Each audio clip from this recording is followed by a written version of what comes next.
Voilà, ces poussins, c'est aujourd'hui leur 21e jour. Ils sont là depuis 21 jours.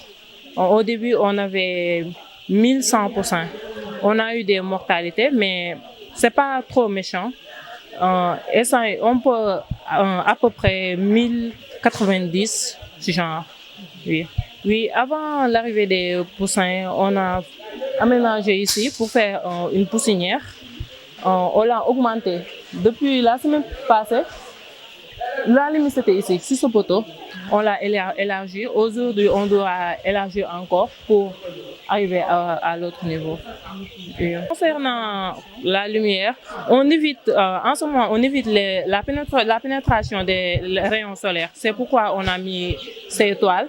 Parce que cette lumière peut exciter les poussins et ça amène le piquage entre eux et ça peut causer des mortalités.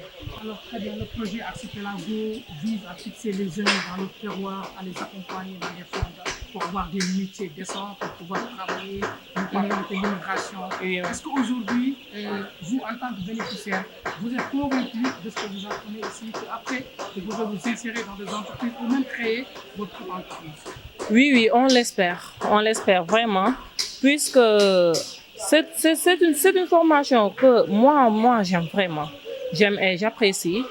En compagnie de nos professeurs, on espère vraiment un lendemain meilleur. Parce que moi, quand je me suis inscrite sur ce projet, j'ai pensé faire l'agriculture pour une seconde activité dans ma vie. Mais après avoir côtoyé avec les poussins pendant, même si c'est peu, 21 jours, je me suis dit, est-ce que je ne vais pas le faire une activité première? Parce que j'aime et je vois que ça peut mener quelque chose sur même notre développement. Ça peut porter. Oui. Vraiment, c'est une bonne nouvelle. C'est une bonne nouvelle. J'aime et j'apprécie aussi, puisque les transports, c'est un peu difficile. C'est un peu difficile de payer à chaque fois, à chaque jour, les transports, de prendre des Jakarta. Ça fait 20 000 francs par fin du mois. Si des jeunes, on ne travaille même pas, c'est un peu difficile. Et si on a la chance d'avoir des bus à notre portée, ça fera plaisir. Oui, j'ai ce projet vraiment, puisque à Humboldt, on ne fait pas ce genre d'élevage, seulement les chairs. Et si je réussis si j'ai réussi dans ce projet, le faire installer à Humboldt sera une première fois. Un petit mot par rapport à la Chambre de commerce, la Chambre des Côtes d'Armor, le programme Archipelago. Vraiment un grand merci vraiment, parce que ça, c'est une initiative à saluer, vraiment. Je vous dis merci à tout le monde. Chargée de projet dans le programme Archipelago, et donc j'arrive de France et je suis au Sénégal depuis la semaine dernière pour une mission de 6 jours. Et aujourd'hui, je visite le centre de formation professionnelle de Pekouk. Et j'ai été accueillie par le directeur de la structure qui m'a présenté son établissement et j'ai eu le plaisir de rencontrer toute l'équipe, que ce soit l'équipe administrative, que ce soit l'équipe des formateurs et ainsi que toute une cohorte de jeunes qui nous ont présenté leur activité auprès des poules et des poulets, puisque c'est la formation avicole qui est dispensée ici. À ce jour, plus de 80 apprenants sont entrés dans le CFP. Je pense que pour les avoir côtoyés là quelques minutes, je trouve un enthousiasme. J'ai discuté avec certains d'entre eux et je les trouve particulièrement impliqués.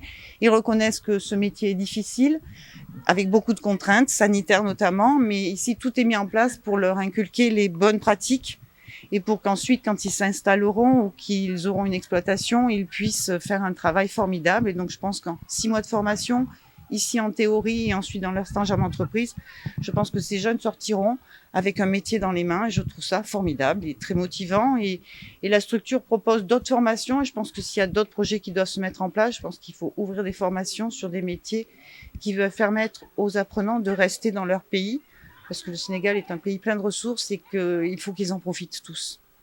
Bon, une visite pleine de sens qui nous a permis de faire la connaissance avec Madame Cécile, mais plutôt peut-être manifester notre gratitude d'avoir été choisi parmi tant de centres.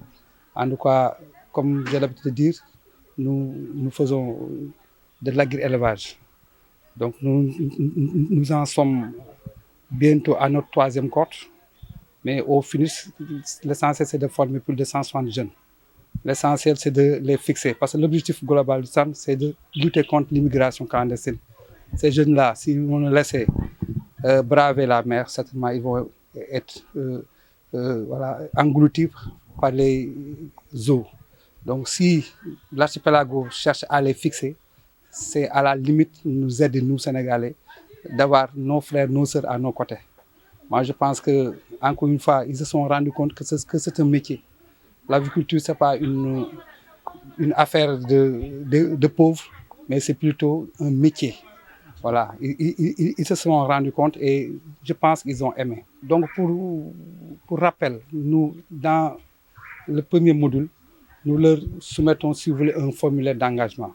C'est qu'au départ, nous faisons de sorte que le taux d'abandon soit rétréci.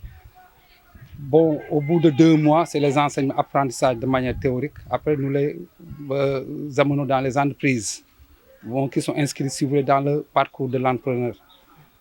Bon, c'est vrai que c'est des enseignements apprentissages théoriques, mais quand vous déroulez des enseignements, il faut certifier. Il faut passer par des évaluations formatives.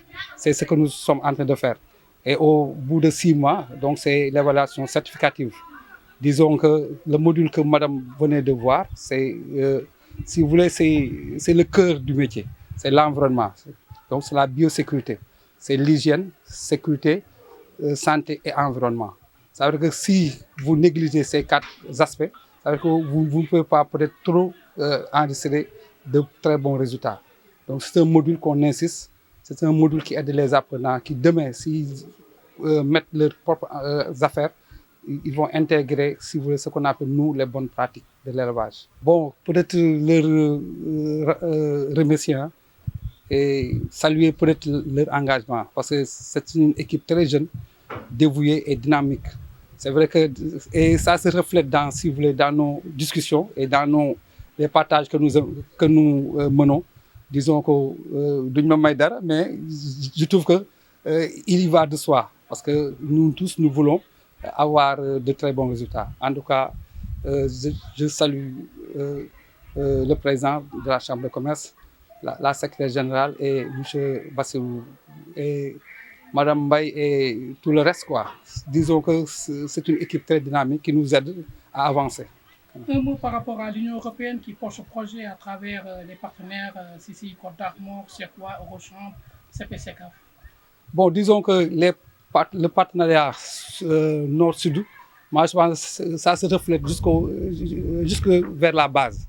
Parce que c'est des coopérations peut-être bilatérales, bon, entre le Sénégal et l'Union européenne. Mais si nous le sentons au niveau de la base, c'est là où ils peuvent peut-être faire bouger les lignes. Parce que c'est vrai que quand on voit à la télé des ministères signer des conventions, mais nous, si on ne le ressent pas, nous qui sommes à la base, à la limite, on ne le ressent pas. Mais pour ce type de projet, c'est la base qui le ressent. C'est des jeunes issus des populations vulnérables, voilà. Parce que c'est ça l'essentiel. C'est des jeunes issus de milieux défavorables que, à travers l'archipelago, l'Union européenne veut fixer. Voilà. Donc, c'est juste pour lutter contre l'immigration clandestine. Parce que c'est un phénomène. Je n'ai pas vu quelqu'un qui n'a pas perdu un proche. Donc, si l'Union européenne compte vraiment fixer ces jeunes-là, il va de soi. Il nous aide à garder nos proches à nos côtés, quoi.